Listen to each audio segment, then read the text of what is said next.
Okay, friends, then let's start with question number 2. Compute average due date from the following information. I think we have discussed this or not. Yesterday we have discussed question number 2 also. 1st June 2020, 20,000. 1st August 2020, 40,000. And 1st October and 1st December. We have discussed this particular point, okay? And then we want to calculate average due date. એ પછી આપણે average due date calculate કરવાની હતી. Now this one. Let's everyone be ready. Real beginning. Question number 3. Question number 3. You can see on the screen. Calculate average due date from the following information. Everyone. Date of bill. Date of bill means bills of exchange. Date of bill. Term and amount. Date of bill is 1st March, then 10th March, then 5th April, then 28th April, and then 10th May.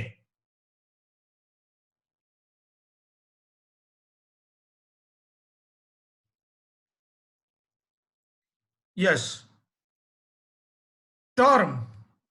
In the earlier question, I have told that sometimes they will give you the date and then you have to compute the due date. Now, this is the question. See.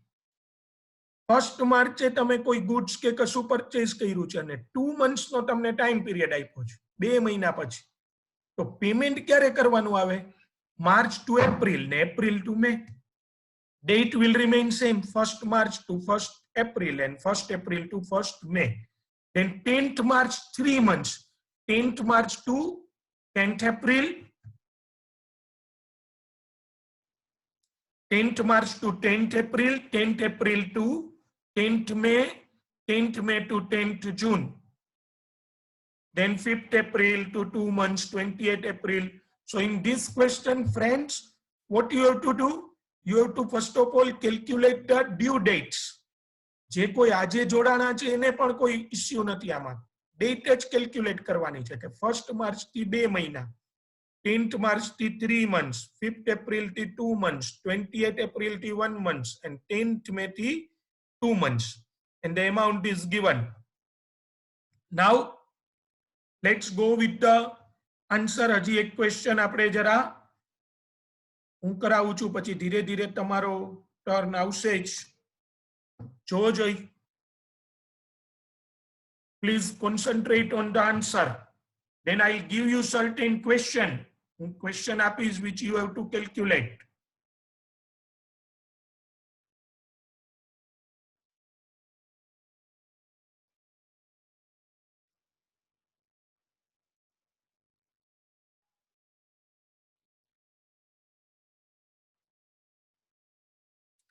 So, date of the bill which is given in the question. Everyone please concentrate. Date of the bill.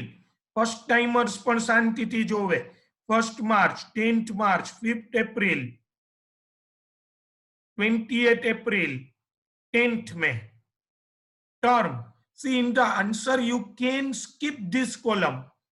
Everyone, તમે આ column કાઢી શકો છો. ટર્મની કોલમની કોઈ જરૂરિયાત નથી. You should directly go with date and due date. તમે શું કરો કે આટલી જ કોલમ રાખો. જો હું બતાડું છું એ તમને just you can go with these columns only. 1st March a date of bill અને due date વાળી. હવે 1st March 2 months. તો જોવો જોઈ 4th May. Can anyone? Why it's a 4th May? 1st March થી તો 2 months 1st May જ થાય. March to April and April to May. Why it is written 4th May? કોઈ કહી શકો 4th May કેમ કીધેલું છે? Yes, in a chat room there are certain answer. Holidays? No. Dharmi is there and your answer is correct. Bill ma 3 days extra hoy. Bills of exchange, everyone. હુંડી તમે નામ સાંભળ્યું છે હુંડીના વ્યવહારો, લેણી હુંડી અને દેવી હુંડી. Bills receivable and bills payable. First of all, I want to explain you the meaning of bills of exchange. Then we will calculate the question. Friends, suppose હું અહીંયા રાજકોટમાં છું, બેન્કિંગ સિસ્ટમ જેવું નથી. હવે હુંડીના ટ્રાન્ઝેક્શન અત્યારે આઉટડેટેડ છે. એ ક્યારે હતા પોપ્યુલર? જ્યારે બેન્કિંગ સિસ્ટમ નહોતી ત્યારે. હવે તો ચેક્સ આવી ગયા.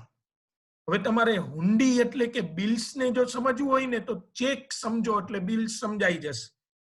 ચેક શું છે યાદ કરો જોઈએ. ચેક થી પેમેન્ટ કરો તો you can understand there are 3 parties.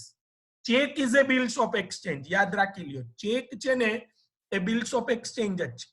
ચેકમાં 3 party હોય. માની લો કે તમારે પતંજલિ ઇન્સ્ટિટ્યૂટ ને ચેક આપવાનો છે તો તમે અથવા તમારા પેરેન્ટ્સ કે એલ્ડર્સ જે કોઈ ઘરમાં છે ચેક લખે તો પેલી પાર્ટી કોણ છે? ડ્રોવર. ટુ ડ્રો એટલે કાઢવું, લખવું. Drawer of the check. તમારે મને પેમેન્ટ કરવાનું છે તો તમે ડ્રોવર છો. પછી સેકન્ડ વન ઇઝ ડ્રોઈ. તમે ચેક લખીને ઓર્ડર આપો છો. કોને ઓર્ડર આપો છો? ચેક લખીને you are giving the order to whom? તમે કોને ઓર્ડર આપી રહ્યા છો? તો કે you are giving order to the bank. તમે બેંકને ઓર્ડર આપો છો. શું ઓર્ડર આપો છો? કે ઓપન કરો બેંક લોકડાઉનમાં, એવો ઓર્ડર આપો છો? ના, તમે બેંકને ઓર્ડર આપો છો કે પેમેન્ટ કરો. કોને પેમેન્ટ કરો? તો કે પતંજલિ ઇન્સ્ટિટ્યૂટ. એટલે કે there are 3 parties to the check. 3. One is drawer, second one is drawee, and third one is pay. એક ડ્રોવર છે જે ચેક ડ્રો કરે, લખે. એક ડ્રોઈ ઈ બેંક અને ત્રીજું પે. તમને જો યાદ હોય તો ચેકમાં પણ આમ જ છે. પણ ચેક એવું બિલ્સ ઓફ એક્સચેન્જ છે, ચેક એવું બિલ્સ ઓફ એક્સચેન્જ છે કે જેમાં ડ્રોઈ ઇઝ ઓલવેઝ એ બેન્કર. ડ્રોઈ હંમેશા કોણ હોય? બેન્કર. હવે મિત્રો પહેલાના જમાનામાં જ્યારે બેંક નહોતી, 200-250 વર્ષ પહેલાની વાત કરું છું, કે જ્યારે બેન્કિંગ સિસ્ટમ નહોતી ત્યારે લોકો વેપાર નહોતા કરતા કે ખાલી પોતાના ગામમાં જ વેપાર કરતા? નહીં. At that time they are using bills of exchange as a medium of transferring the money. એ લોકો ત્યારે પણ રૂપિયાનો વ્યવહાર કરતા, પણ કેવી રીતે કરતા? બિલ્સ ઓફ એક્સચેન્જ, હુંડી. એટલે હવે મારું એક્ઝામ્પલ હતું કે મારે રાજકોટમાં હું રહું છું અને મુંબઈના વેપારી પાસેથી ગુડ્સ લેવું છું. બેંક છે નહીં. અને જો રાજકોટથી મુંબઈ જાઉં તો ક્યાંક વચ્ચેથી મારા રૂપીસ કોઈ લઈ જાય, બારવટિયા લઈ જાય, કોઈ ચોર લૂંટારા લઈ જાય. એટલે હું શું કરતો હતો કે 50,000 રૂપીસ મેં અહીંયા રાજકોટના જ એક વેપારી ધરમચંદ, બેંક જેવું જ, શેઠ, શાહ, આપણે કહીને શેઠિયા, એ ધરમચંદ શેઠ પાસે 50,000 રૂપીસ આપ્યા. અને સાંભળજો, એ ધરમચંદ શેઠને કીધું કે મુંબઈમાં કરમચંદ શેઠ ઉપર એક હુંડી લખે. એટલે ધરમચંદ શેઠે લખ્યું મુંબઈના કરમચંદ શેઠ કે આવેલ અંકુરભાઈને 50,000 રૂપીસ આપવા. એ જે કાગળ હતો ને એ લઈને હું મુંબઈ ગયો. મુંબઈ જઈને કરમચંદ શેઠને મેં બતાડ્યો. એટલે એને મને 50,000 રૂપીસ આપ્યા. હવે જોવો જોઈએ આમાં ડ્રોવર કોણ? તો કે ધરમચંદ શેઠ, જેણે હુંડી ડ્રો કરી. ડ્રોઈ કોણ? જેને ઓર્ડર આપ્યો કે ભાઈ આવું આવું પૈસા આપજો, ઈ કરમચંદ શેઠ. અને પેઈ એટલે રિસીવર. એમ હોય ને એમ્પ્લોયર, એમ્પ્લોયી, બરાબર છે? એમ પેયર અને પેઈ એ હું છું. 3 પાર્ટી. તમે ઓલું ભજન કદાચ સાંભળ્યું હશે નરસિંહ મહેતાનું. એમાં શું છે? મારી હુંડી સ્વીકારો. એમાં કોણ હુંડી લખે છે? નરસિંહ મહેતા. શું કહે છે? કે મારે વસ્તુઓ લેવી છે. એ હુંડી કોના ઉપર લખે છે? તો કે શામળા ગિરધારી કૃષ્ણ ભગવાન ઉપર. એટલે એ ડ્રોઈ થયા. અને પેઈ કોણ છે? પૈસા કોને આપવાના? જુનાગઢના વેપારી. નરસિંહ મહેતા ડ્રોવર, ગિરધારી ડ્રોહી અને વેપારી પેઈ. આ હુંડી. એમાં એવો નિયમ હતો, આવો ચેકમાં નથી, સમજો. હવે તો ચેક જ ચાલે છે, પણ હુંડીના જો તમને ટ્રાન્ઝેક્શન હજી વેપારીઓ હોલસેલ માર્કેટમાં હુંડીનો વ્યવહાર કરે તો હુંડીના ટ્રાન્ઝેક્શનમાં તમારે એક નિયમ છે એનો કે જે ડેટ આવે ને એમાં 3 ડેઝ એડ કરવાના. 3 એટલે 1 માર્ચ હોય ત્યાંથી 2 મંથ્સ. તો 1 માર્ચ થી 2 મંથ્સ ક્યાં થાય? 1 એપ્રિલ અને 1 મે. 1 માર્ચ થી 2 મંથ્સ ક્યાં થશે? 1 એપ્રિલ અને 1 મે. બરાબર છે? એ 2 મંથ્સ થાય બધા. એમાં 3 ડેઝ એડ કરવાના. 2 મે, 3 મે અને 4 મે. 1 માર્ચ થી 2 મંથ્સ ફરીથી એટલે થશે 1 મે. એમાં 3 ડેઝ, એને ડેઝ ઓફ ગ્રેસ કહેવાય. છૂટના 3 દિવસો, ડેઝ ઓફ ગ્રેસ. બરાબર? પછી જો 10th માર્ચ, તો ત્યારથી 3 મહિના ક્યાં થાય? માર્ચ થી એપ્રિલ, એપ્રિલ થી મે, મે થી જૂન. તો 10th જૂન થાય. હવે એમાં 3 ડેઝ એડ કરવાના, 3 ડેઝ. એટલે 11th June, 12th June and 13th જૂન. પછી 5th એપ્રિલ, ત્યારથી 3 ડેઝ ઓફ ગ્રેસ. એટલે 5th એપ્રિલ થી પહેલા 2 મંથ્સ. તો April to May, May two જૂન. એટલે જોજો ફ્રેન્ડ, પેલા આવશે 5th જૂન, પછી 3 ડેઝ ઓફ ગ્રેસ એડ કરવાના. ગ્રેસ એટલે કૃપા, છૂટના, છૂટછાટ એમ. થોડું ઘણું પૈસા આપવાના છે ને, તો મેં તમને આપણે નો કઈ ગણાય ને 2-3 દિવસમાં આપી દઈશ. તો એમાં આમાં 3 દિવસ રાખ્યા છે. હવે 28 એપ્રિલ થી 1 મંથ, તો કયું થશે? 28 મે અને 3 ડેઝ ઓફ ગ્રેસ એટલે 21 મે, 22 મે, 23 મે. પછી 10th જૂન, 10th મે થી 2 મંથ્સ એટલે શું થશે? 10th મે થી જૂન, જૂન થી જુલાઈ એટલે 10th જુલાઈ અને 3 ડેઝ ઓફ ગ્રેસ, છૂટના 3 દિવસો એટલે 11th જુલાઈ, 12th જુલાઈ અને 13th જુલાઈ. મિત્રો, બિલ્સ ઓફ એક્સચેન્જમાં 3 ડેઝ ઓફ ગ્રેસ ઉમેરવાના જ. 3 ડેઝ ઓફ ગ્રેસ ભૂલ્યા વગર 3 દિવસ.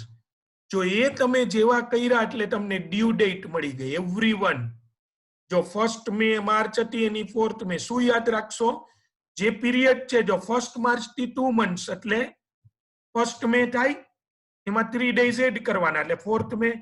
10th માર્ચ થી 3 મંથ્સ, 5th એપ્રિલ, પછી એમાં 3 દિવસ એડ કરવાના. 5th એપ્રિલ થી 2 મંથ્સ એટલે 5th જૂન અને 3 ડેઝ.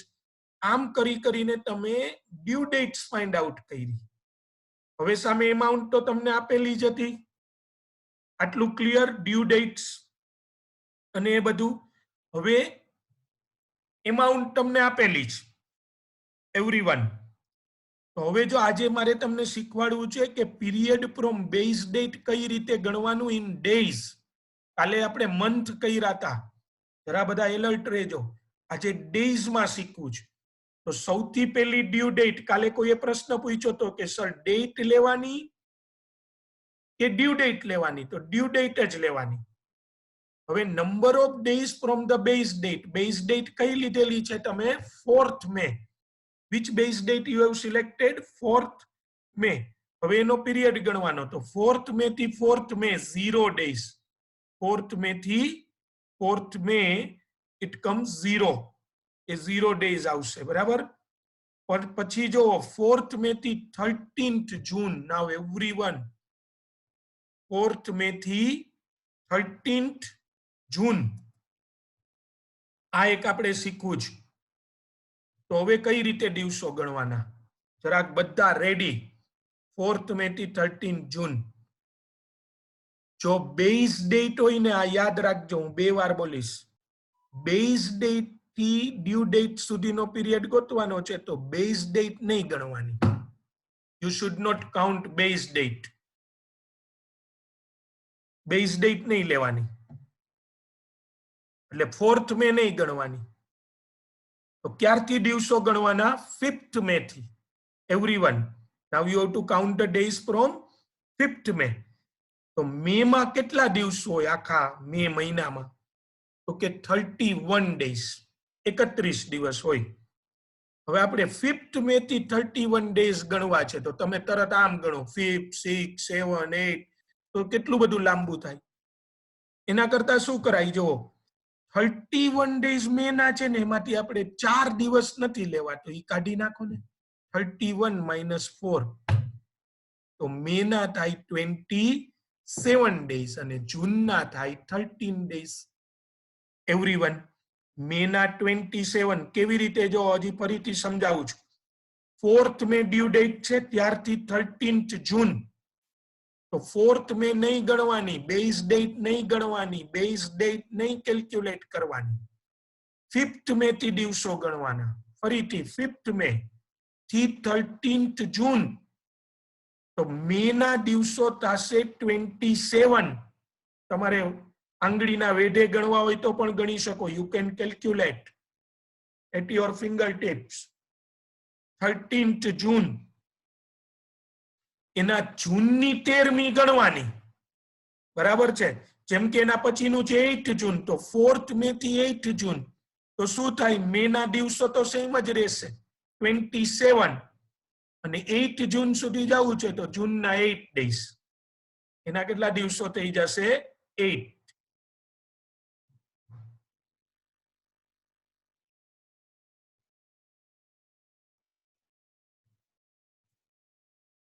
જો આ રહ્યું, બરાબર. પછી 13th જૂન થી 4th મે થી 23rd મે. તો 4th મે થી 23rd મે જરા જોવો જોઈએ. 4th મે અને 23rd મે, તો શું થશે?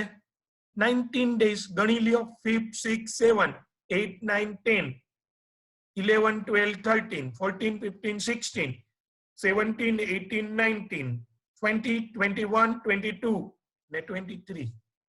12 પહેલા અને 7 અત્યારે 19. ને એવી જ રીતે 4th મે થી 13th July. Yes, there are some questions, but just a minute. 4th મે થી 13th July, 70 days. હવે તમે જોવો જોઈ, પછી તો બધું સેમ થઈ ગયું. મેઇન શું શીખવાનું હતું? ડેઝ ગણતા. ડેઝ ગણતા તમને આવડી ગયું.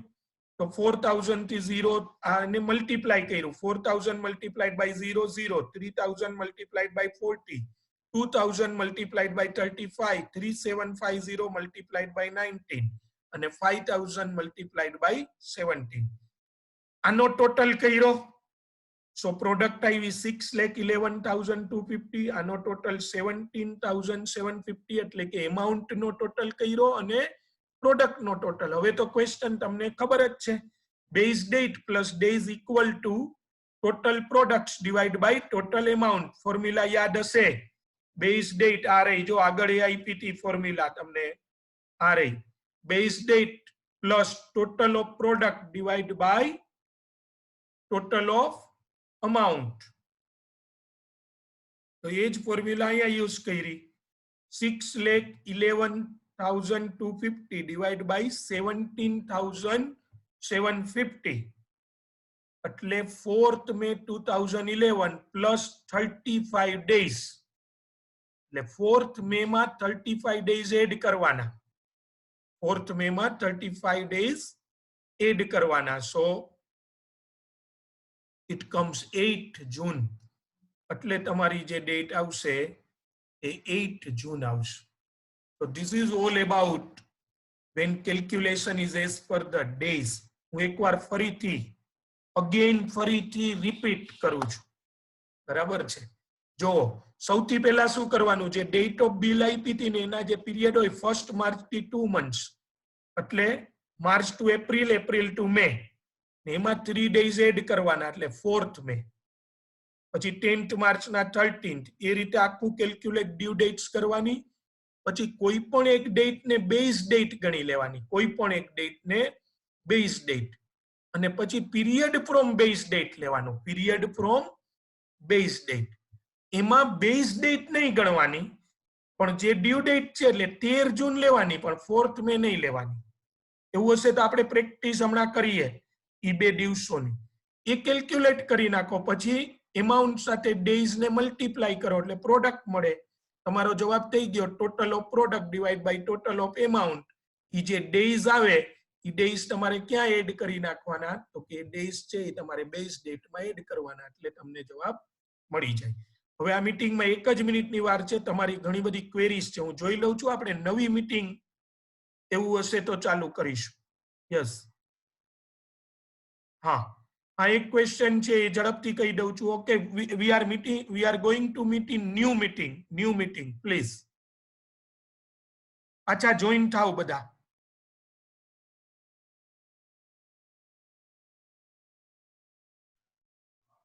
યસ ફ્રેન્ડ્સ તમારો ક્વેશ્ચન એવો છે કે સર 34.437 આવ્યા તો કેમ 35 ડેઝ કર્યા?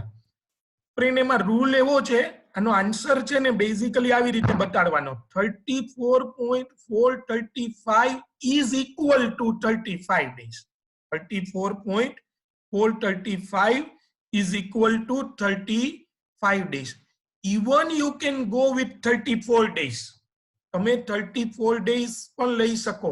સી જ્યારે ઓડ આન્સર આવે 34 point something, હવે હું તમને એમ કહું કે 5.5 દિવસ પછી મને પૈસા આપવા આવજો 5.5 5.5 days એટલે એનો અર્થ શું? પાંચમા દિવસ પછી છઠ્ઠા દિવસે બપોરે આવવાનું એવું હોય? એવું ન હોય. 5 point something જાય જરા સમજજો પ્લીઝ. 5 point something આવે અહીંયા આપણે 35 point something હતું. કોઈ ડિસ્ટર્બન્સ મને આવી ગયું છે પ્લીઝ મ્યુટ કરેલું. તમે તમારો વિડિયો ઓડિયો પ્લીઝ મ્યુટ કરો.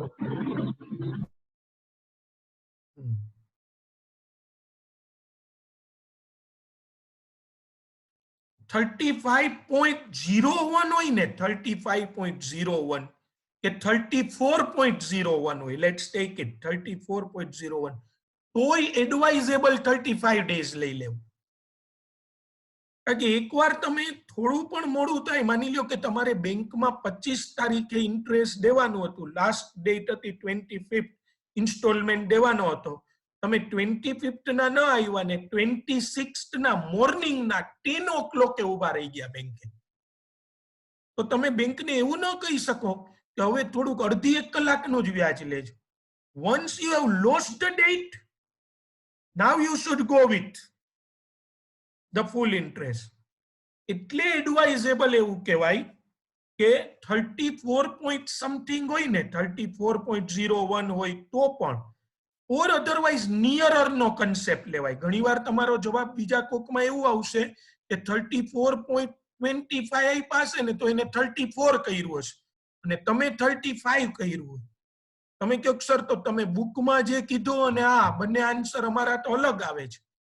નહીં, તો એના માટે તમારે શું કરવાનું? If you want to go with that, કે હંમેશા જે જવાબ આવે ને, જેમ કે અહીંયા જવાબ આવતો હતો ને 34.43, તો એ લખવાનો 34.43 અને પછી કરવાનું ઇક્વલ ટુ 35 ડેઝ. પછી તમારે શું કરવાનું? Equal to 35 equal to 34. So you are giving a message that the correct answer is 34.46, but you have rounded it off to 35. Friends, days માં બને તો ગ્રેટર નંબર જ લઈ લેવો. days માં ગ્રેટર. એક દિવસમાં બહુ ફેર નહીં પડી જાય વ્યાજમાં, બરાબર છે? એટલે 34.25 હોય તો એ પ્રમાણે 35 days આ રીતે લેવું. હવે એમાં કઈ કોઈને ક્વેશ્ચન હોય તો please, if you have any doubts, anyone of you have any doubts? Sir જે 3 days ની મુદત છે એમાં 3rd day નેશનલ હોલિડે હોય તો શું કરવાનું? For example 2nd October. Yes, very good question Jay, I think, બરાબર ને? હા, it's a very good question from your side. હા, હું એ કરાવીશ, પણ અત્યારે જ્યારે વાત આવી છે કે જો 3rd ડે નેશનલ હોલિડે છે, હું તમને એક એક્ઝામ્પલ આપું છું મિત્રો. 12th જુલાઈના એક બિલ ડ્રો કર્યું, 12th જુલાઈ, અને 1 month હતું, 12th July and 1 month. So it's a 12th August. A question, 12th July, 1 month. So it comes to 12th August. 12th August ને એમાં 3 days grace ના 3 દિવસ એડ કરો એટલે 13th August, 14th August અને 15th August. 15 August. Now do you know? કોકામાંથી કહેશે નામ તો સુનાય, ડેટ તો સુનીએ. 15th August. ફરીથી એકવાર 12th July હોય, 12th July તો 1 month નું બિલ હોય તો 12th August થાય અને 3 days grace ના એડ કરવાના, ગ્રેસ છૂટના તો 15 ઓગસ્ટ થાય. હવે આ 15 ઓગસ્ટે શું છે કયો તો જરાક ચેટ રૂમમાં. હર્ષ, ગુડ. ઇન્ડિપેન્ડન્સ ડે, સ્વતંત્રતા દિવસ અથવા સ્વાતંત્ર્ય દિવસ. ગુડ. અમુક વાર આપણને પૂછતા, પેલા બહુ આપણે નાનપણમાં આપણને પૂછતા, 3જા 4થા ધોરણમાં તમે ભણતા ત્યારે કોઈ પૂછે ને કે 15 ઓગસ્ટે શું છે તો કે રજા. રજા છે. It's a national holiday. એ શું છે આપણો રાષ્ટ્રીય નેશનલ ફેસ્ટિવલ ઓલ્સો, રાષ્ટ્રીય તહેવાર છે. તો હવે સાંભળી લ્યો બધા, જો જે દિવસે 3 days એડ કર્યા અને રજા આવતી હોય, જરા જોજો, એક જ minute.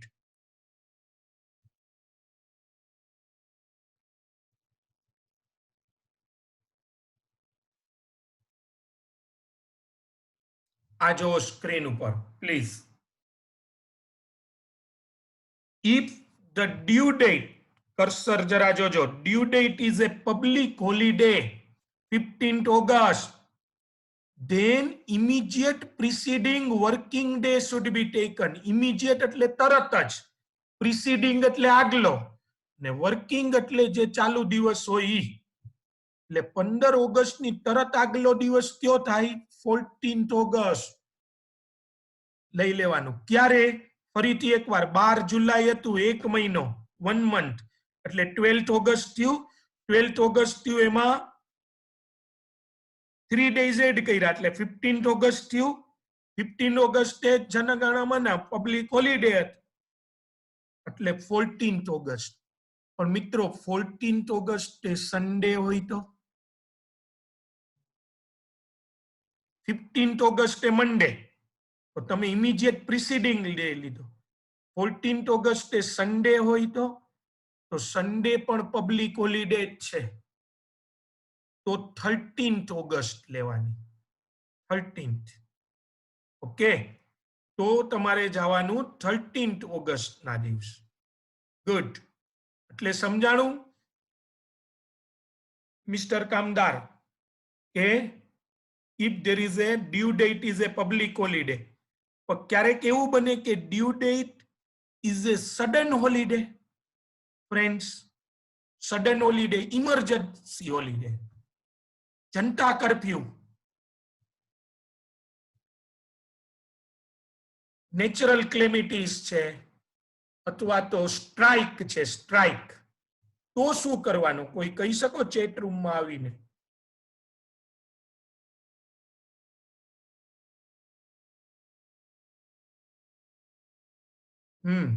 Then answer is correct. Then you have to go for the next day. જો એ પણ હું તમને બતાડી દઉં.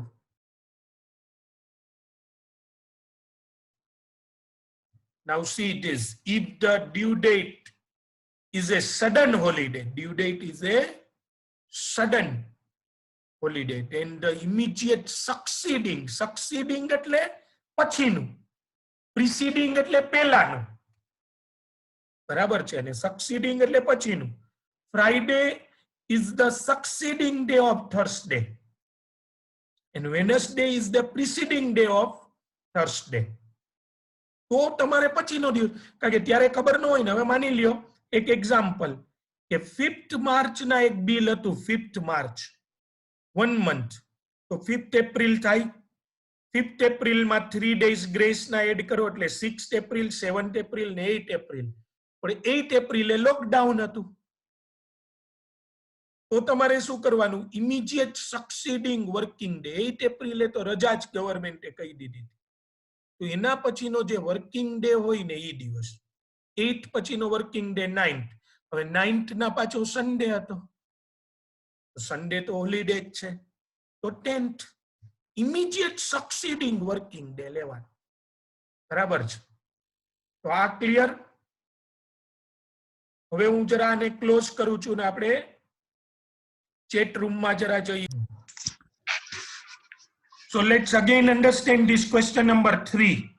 There is a various date of bill, term, amount. 1st March, 10th March, 5th April, 28th April and 10th May. ને આપણે શું કરવાનું હતું તમને યાદ હશે જ કે પહેલા 1st March થી 2 months એટલે 1st April એમાં 3 days એડ કરવાના. એવી જ રીતે 10th March 3 days એડ. જે લોકો આજથી આવ્યા છે એના માટે આવી રીતે તમે ડ્યુ ડેટ્સ ગોઈતી. એ ડ્યુ ડેટ્સ માંથી કોઈ પણ એક ડેટ ને તમારે શું લઈ લેવાની? બેઝ ડેટ લઈ લેવાની. બેઝ ડેટ તમે લઈ લ્યો, પછી બેઝ ડેટ થી એ દિવસ સુધીના દિવસો, ડેટ સુધીના દિવસો ગણવાના. એટલે 4th May થી 4th May તો 0 days. 4th May થી 13th June તો 4th May થી 13th June કરો એટલે એ 40 days થાય. જેમાં શું યાદ રાખશો? 4th May નહીં ગણો પણ 13th June ગણશો.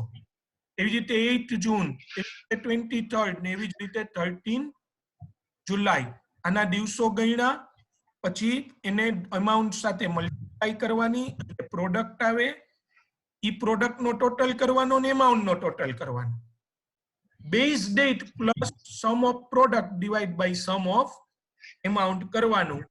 જે ફિગર આવે એને ગ્રેટર નંબરમાં રાઉન્ડિંગ ઓફ કરો, ગ્રેટર નંબરમાં બને ત્યાં સુધી. અને જે કરો એ હંમેશા બતાડો. કદાચ લોઅર નંબર તો બતાડશો તો સારું જ રહેશે. આટલા 34.43 ઇઝ ઇક્વલ ટુ 35 એવી રીતે બતાડી દો એટલે થઈ જશે. બરાબર છે?